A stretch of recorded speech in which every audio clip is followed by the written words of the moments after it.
துணை குடியரசுத் தலைவர் ஜெகதீப் தன்கர் மருத்துவ காரணங்களை சொல்லி ராஜினாமா செய்திருக்கிறார். காங்கிரஸ் சந்தேகத்தை கிளப்பி இருக்கிறது. நேற்று பகல் 12:30 மணிக்கு அந்த அலுவல் கூட்டம் நடந்திருக்கிறது. அதில் பிஜேபியை சேர்ந்த நட்டா இருந்திருக்கார், நாடாளுமன்ற விவகாரத்துறை அமைச்சர் கிரண் ரிஜிஜு இருக்கார், எல்லாருமே கூடியிருக்கிறாங்க.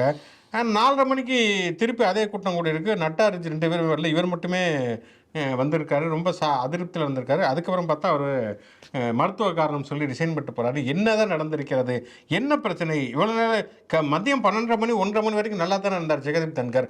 அதுக்கப்புறம் அவருக்கு என்ன பிரச்சனை அப்படிங்கிற கேள்வி எழுப்பி இருக்கிறார்கள்.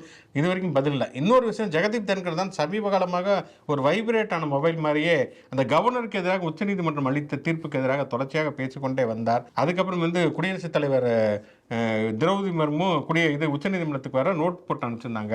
அந்த வழக்கு வேற இப்போ நிலுவையில் இருக்கிறது, நடக்க இருக்கிறது. இந்த குடியரசுத் தலைவர் அனுப்பிய கேள்விகளுக்கான பதில்கள் என்ன அப்படின்னு சொல்லி உச்சநீதிமன்றம் வேற தெரிவிக்க வேண்டிய ஒரு அவசியத்தில் இருக்கிறாங்க. அப்படி இருக்கக்கூடிய நேரத்தில் ஜெகதீப் தன்கர் ஏன் குடியரசு துணைத் தலைவர் அப்படிங்கிற பொறுப்பு ஏன் நீக்கப்படுகிறார்? கண்டிப்பாக அவர் மனம் உவந்து விரும்பி இதெல்லாம் இது பண்ண மாதிரி தெரியல. ஏதோ ஒரு நிர்பந்தம் அவருக்கு கொடுக்கப்படுகிறது. அந்த நிர்பந்தம் என்ன அப்படிங்கிற கேள்வி தான் இன்றைக்கு பாஜக மீது வைக்கக்கூடிய ஒரு மிகப்பெரிய கேள்வியாக இருக்கிறது.